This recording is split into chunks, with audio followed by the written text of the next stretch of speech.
Hi ha un mecanisme extraordinari, fascinant, en el món de l'administració pública, que és la capacitat de fer desaparèixer les responsabilitats.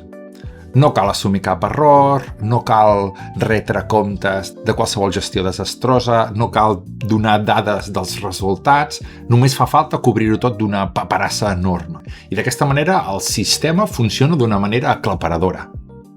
Ara fa una estona m'he assabentat que aquesta tarda la consellera Esther Niubó, en representació del Departament d'Educació de la Generalitat de Catalunya, compareixerà davant del Parlament per intentar justificar la incidència que hi ha hagut que invalida els resultats de les proves PISA 2025, ja que l'OCDE fixa un màxim d'un 5% el percentatge d'alumnat exclòs. En canvi, a Catalunya, no sabem exactament per què, el 24% es va ometre de les proves, fet que ha invalidat els resultats.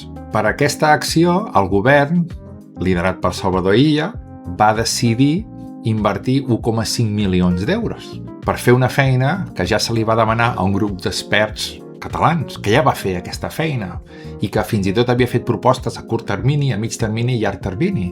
I eren propostes que diversos docents van valorar en el seu moment i que realment eren coses que crèiem que eren viables i que podien tenir un retorn.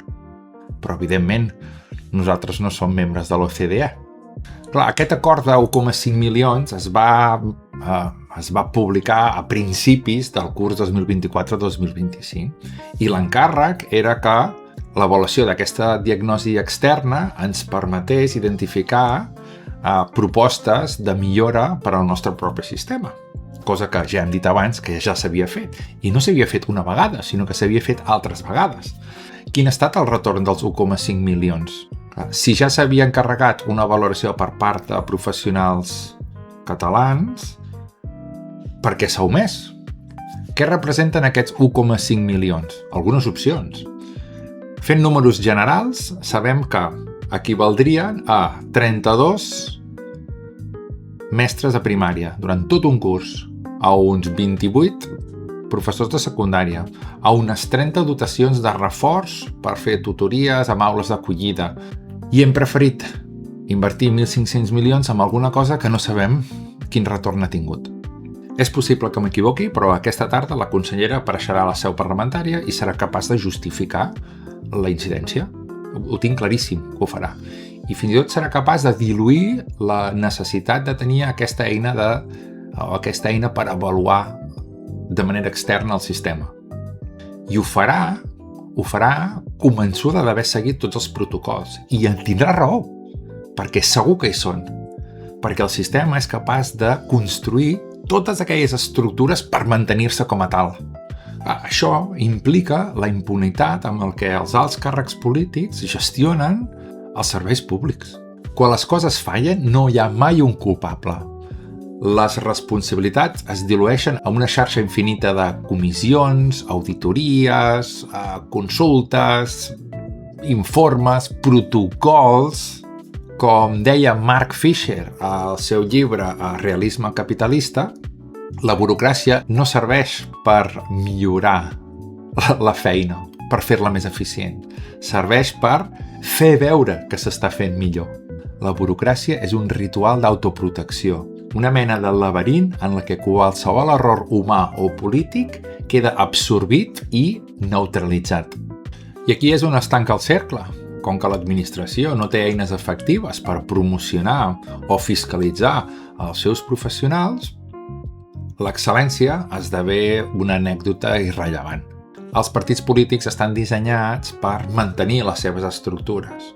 D'aquesta manera, escullen de manera personalista els membres que els formen.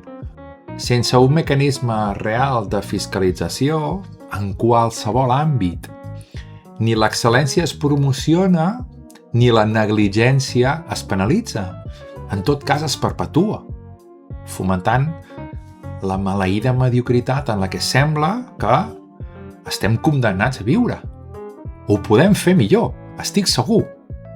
El resultat és un disseny que està orientat a promocionar la mediocritat, en la qual si no sobresurt cap iniciativa, tampoc podem assenyalar cap fracàs, perquè tot està en una línia homogènia que assumim com a la normalitat. Sovint sentim a parlar de grans decisions estratègiques que requereixen inversions milionàries que ni tan sols es plantegen un pla d'avaluació. Decisions estratègiques que requereixen d'inversions milionàries que ni tan sols estan acompanyades de plans d'avaluació. Els equips directius i els equips docents que es deixen la pell dia a dia als centres educatius veuen com l'administració prioritza el compliment burocràtic al valor pedagògic real de les tasques que fem.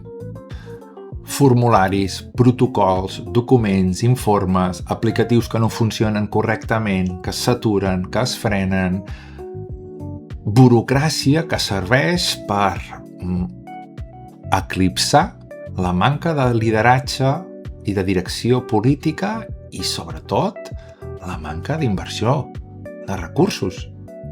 Tot queda ocult sota una gran muntanya d'accions i de tràmits que s'han de fer davant d'una pantalla o redactant documents i documents i documents. I el més greu és que aquesta manca de control estructural no és un accident, és el seu escut. Protegeix les seves estructures, distribueix la responsabilitat de dalt a baix, paralitza qualsevol intent de reforma i garanteix que tot continuï de la mateixa manera sempre i quan tot estigui degudament registrat en un document. Això per suposat. Però bé, la maquinària seguirà girant. Des dels despatxos es seguiran signant decrets, dissenyant la burocràcia del futur. Els centres educatius i els altres serveis públics, doncs els de més o menys sempre, doncs seguiran intentant que les coses funcionin el millor possible, malgrat l'administració, amb la voluntat d'ajudar a la resta de ciutadans i ciutadanes del nostre país, perquè, malauradament, per molts protocols que ens posin, aquest error ara per ara no té solució.